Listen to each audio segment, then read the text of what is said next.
So Rochdale 13 here with Alan Kilshaw after a 21-8 win over Doncaster. That's second place secured now, and you're 4 points clear of York after their loss. How good does it feel to go into the Super 8 in such a strong position?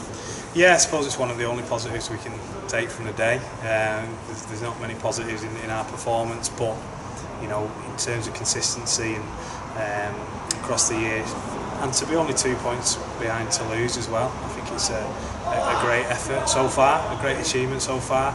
But we're a way to go. But you know, those 4 games, I spoke to you about it last week, you know, should give us a real advantage, and the teams in and around us, apart from Toulouse, have to come here again. So yeah, we'll take a lot out of that, and you know, the lads deserve a lot of credit, as do the coaching staff and the support staff.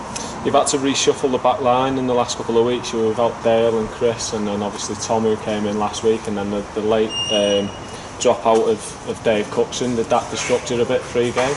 Yeah, look, he drops out just after the warm-up. You know, touch and go all week with that shoulder, and we thought he'd be right, and you know, that's why he carried an 18th man. And I thought Jake Shule is only second performance, and he's not, you know, a specialist winger, but I thought he'd come up with some really good plays today, and he set that try up for Danny with a kick, and yeah, he made one error, but on the whole I thought he did well and defended well, and I thought Lewis went well inside him today as well. I thought Trigger showed you know what he's capable of.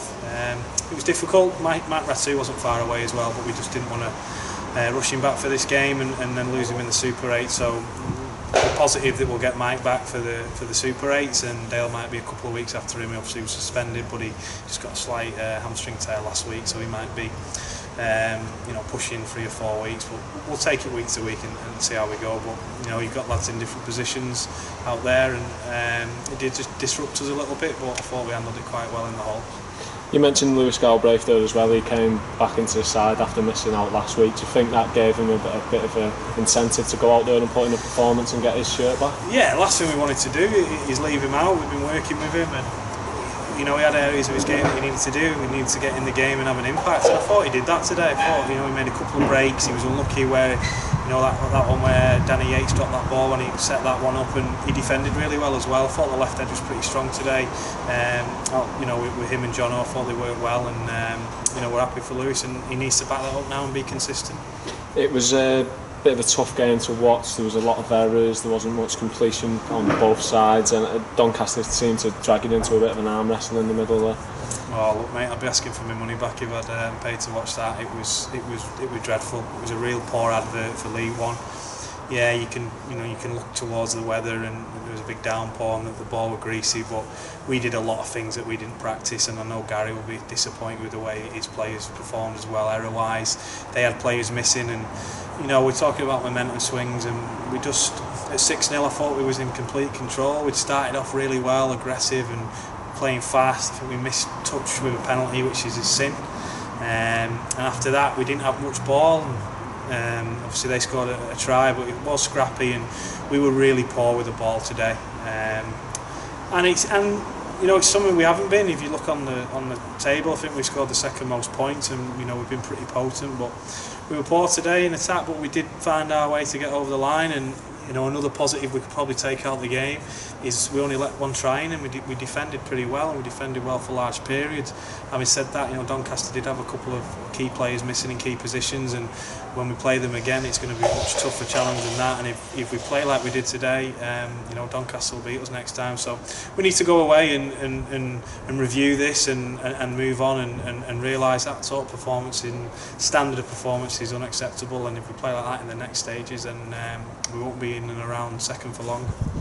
Joe came off late in the game there. Was that more of a precaution, or will you be assessing that in the week to see how he goes? Yeah, I think he just got a stinger on the top of the hip there. Look, he's got respect for his body as he rips in, and you know, he hurts people, and he's going to hurt himself as well. You know, I thought he was good. I thought he was good in the open stages, and he was disappointing when he had to go off. But he'll be right. He'll be right for 2 weeks, definitely.